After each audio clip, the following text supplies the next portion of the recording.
ইদানিং অনেক তরুণ রাজনীতিক ক্রাউড ফান্ডিং এর মাধ্যমে নির্বাচনের জন্য অর্থ সংগ্রহ করছে। অর্থের বিধান কি? এটা কি সাদাকা না হাদিয়া? এ টাকা প্রার্থী কোন কোন খাতে খরচ করতে পারবেন, কোন কোন ক্ষেত্রে খরচ করতে পারবেন না? একদিক থেকে এটা তো পজিটিভ যে তরুণ রাজনীতিক হোক আর প্রবীণ রাজনীতিবিদ হোক, তারা তাদের উপার্জনের পথটা একদম স্পষ্ট এবং ক্রিস্টাল ক্লিয়ার হওয়া দরকার, ট্রান্সপারেন্স হওয়া দরকার, যাতে করে সাধারণ মানুষ আস্থা অর্জন করতে পারে এবং তাদের নির্বাচনী খরচ বহন করতে গিয়ে যাতে কোনো অন্যায় অনাচারের পথ তাদেরকে মারাতে না হয়। এটা মৌলিকভাবে তো ভালো জিনিস। তবে যে যেখানে দান করাটাকে মুনাসিব মনে করবেন, তিনি যদি মনে করেন তার এই দানের মাধ্যমে তিনি আল্লাহর সন্তুষ্টি আশা করেন, একটি ভালো কাজে তিনি শরীক হলেন এবং ভালো কাজের বিনিময়ে আল্লাহ তাআলা দিবেন সে আশা করেন, তাহলে তো এটা সওয়াবের বিষয় হতে পারে। এখন আপনি কোথায় দিচ্ছেন, কোথায় দিয়ে কি আশা করছেন, সেটা এখানে গুরুত্বপূর্ণ।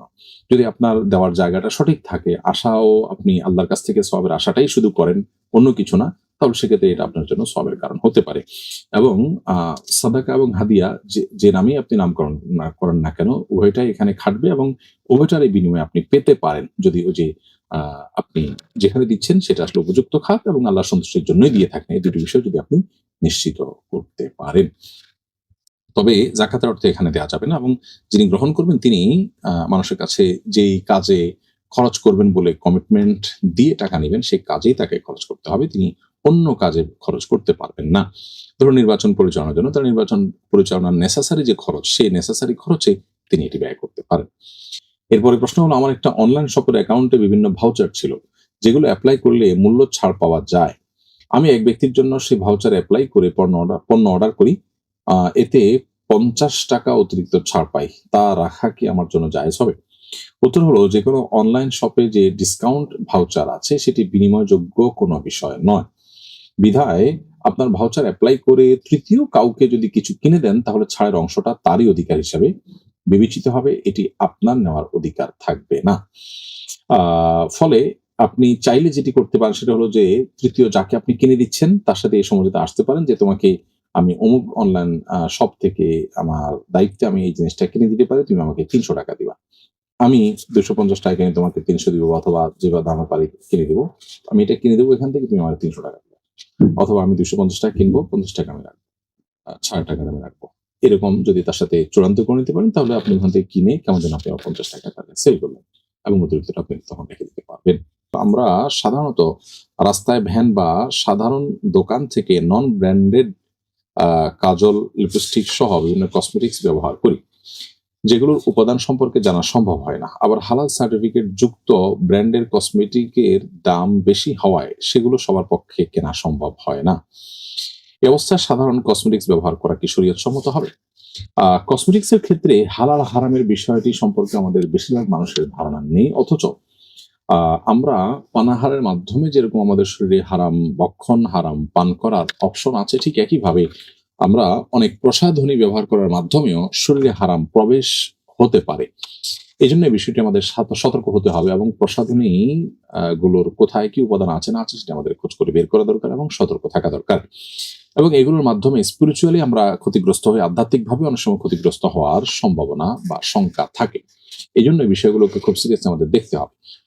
যে সমস্ত ইহুদি কোম্পানিগুলোর তালিকা আমরা বিভিন্ন মাধ্যমে পাই, আমরা দেখতে পাই সেখানে ফুড আইটেমের চাইতেও বরং যে কোনো আইটেমের চাইতে তাদের সবচেয়ে বেশি বিজনেস হয়ে থাকে সচরাচর এই ধরনের ইস্যু, অর্থাৎ আপনার প্রসাধনী রিলেটেড বিষয়গুলো নিয়ে তারা কাজ করেন সবচেয়ে বেশি। তো এই জন্য আমাদেরকে এই বিষয়গুলোতে অনেক বেশি সতর্ক থাকতে হবে। যদি আপনি আপাতদৃষ্টিতে হারাম কোনো কিছু আছে বলে সেখানে দেখতে না পান, তাহলে সেক্ষেত্রে এটি আপনার জন্য মৌলিকভাবে ব্যবহার করা জায়েজ আছে। কিন্তু কি আছে না আছে সেটি বিশেষ করে সন্দেহ যখন হবে, মালিক বা প্রতিষ্ঠান অমুসলিম কোনো কান্ট্রি থেকে উৎপাদন করছে, সেখানে সম্ভাব্য কোনো হারাম থাকতে পারে, এরকম যদি মনে হয় এবং সেটা আপনার জানা না যায়, তাহলে অ্যাভয়েড করতে পারলে সেটা অবশ্যই তাকওয়ার দাবি। এরপরে প্রশ্ন হলো, এক ব্যক্তির গোটা টাইম লাইনে প্রথম আলো, ডেইলি স্টার নিয়ে শুধু একটা পোস্টে আছে।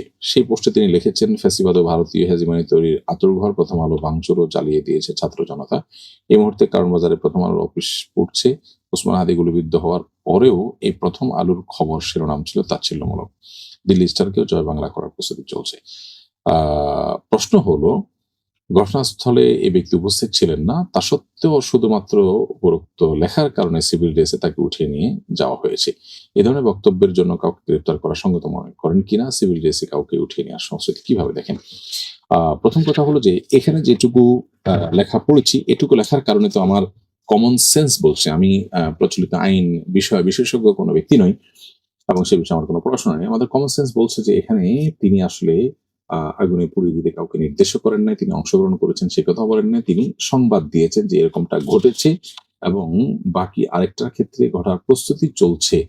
তিনি সোশ্যাল মিডিয়ার বিভিন্ন তথ্যের বরাতে বা যেভাবে আছে তিনি একটা তথ্য দিয়েছেন। এটার পেছনে তাদের যে কারণ, তাদের যে অভিযোগ, সেটার কথাও তিনি তুলে ধরেছেন। এটুকুর ভিত্তিতে একটা মানুষকে গ্রেপ্তার করা কোনো যৌক্তিকতা আছে বলে আমার কমন সেন্স অন্তত বলছে না। আর দ্বিতীয়ত হলো যে এই ঘটনার জন্য যারা নির্দেশ দিয়েছেন, সরাসরি আপনার নেতৃত্ব দিয়েছেন, সেরকম অনেক ব্যক্তি আছেন। তাদেরকে মূলত তাদের প্রতি অভিযোগ তোলা যায় এবং সেখানে যিনি বিভিন্ন মানুষজন আছেন, মাদ্রাসার ছাত্রের বাইরে আরো অন্যান্য বিভিন্ন শ্রেণী পেশার মানুষ আছেন। সেক্ষেত্রে বেছে মাদ্রাসার ছাত্রদের শুধুমাত্র অহেতুক তাদেরকে ট্যাগ দেওয়া, প্রধান উপদেষ্টার পেজে এই সংক্রান্ত পোস্টে কওমি মাদ্রাসা উল্লেখ করে দেওয়া, এগুলো সবগুলোই বৈষম্য এবং আলেম ওলামা এবং হুজুরদেরকে কোণঠাসা করার যে চিরাচরিত একটা আমাদের আপনার কাঠামোগত সমস্যা আছে, সেটাই যেন পুনরায় আবার স্টাবলিশড হচ্ছে। এভাবে সিভিল ড্রেসে কাউকে তুলে নেওয়ার এক কালচার বিগত আমলে ছিল। সেটিকে পুনরায় যদি আমরা আবার নিয়ে আসি, সেটা হবে অত্যন্ত দুর্ভাগ্যজনক এবং এটি কারো কাছে গ্রহণযোগ্য বিষয় হতে পারে না। প্রকৃত অর্থে যারা দোষী, তাদের দোষী সাব্যস্ত করা হোক, তাদেরকে আইনের আওতায় আনা হোক। কিন্তু আপনি একজন মানুষ, তার ব্যাপারে শুধুমাত্র একটা নিরীহ লেখার উপর ভিত্তি করে আপনি খড়গহস্ত হবেন, অথচ অনেক অপরাধী বা অনেকে সরাসরি নির্দেশদাতা হয়ে তারা আপনার ধরাছোঁয়ার বাইরে থাকবে, এটা কোনোভাবেই গ্রহণযোগ্য হতে পারে না।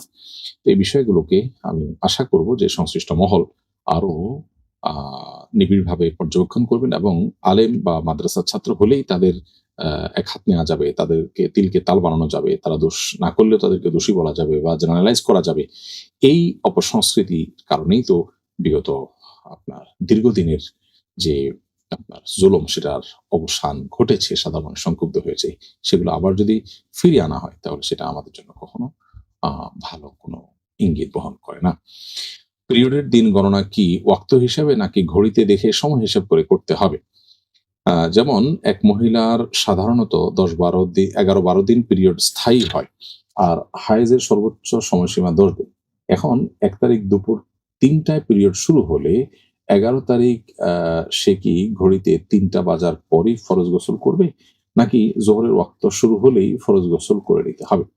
উত্তর হলো যে যেদিন মাসিক শুরু হবে, সেই দিন যে সময় শুরু হবে তখন থেকেই মূলত তার দিন গণনা শুরু হবে। কোনোদিন যদি বাদ ফজর শুরু হয়, তাহলে যখন শেষ হবে, শেষ দিনের বাদ ফজরই মূলত তিনি তার মাসিক শেষ হয়েছে ধর্তব্য হবে এবং তিনি তখন গোসল করে তখন যে কোন নামাজের ওয়াক্ত থাকলে সে নামাজ থেকে তিনি শুরু করবেন। অতএব নামাজের ওয়াক্ত এখানে বিবেচ্য নয়, বরং সময়টা বিবেচ্য। আপনার দুপুর 3টায় মাসিক হয়েছে, তাহলে যখন আপনি মাসিক থেকে সুস্থ হন, সেদিনও ওই দুপুর 3টা থেকে আপনি আর মাসিক নেই, এটি গণ্য হবে। দুপুর 2টা হলে 2টা, সকাল হলে সকাল, রাত হলে রাত। অতএব এখানে দেখার বিষয় হলো যে কোন সময়টাতে মাসিক শুরু হয়েছে, ঠিক সেই সময়টাতেই শেষ হবে সংশ্লিষ্ট দিনে।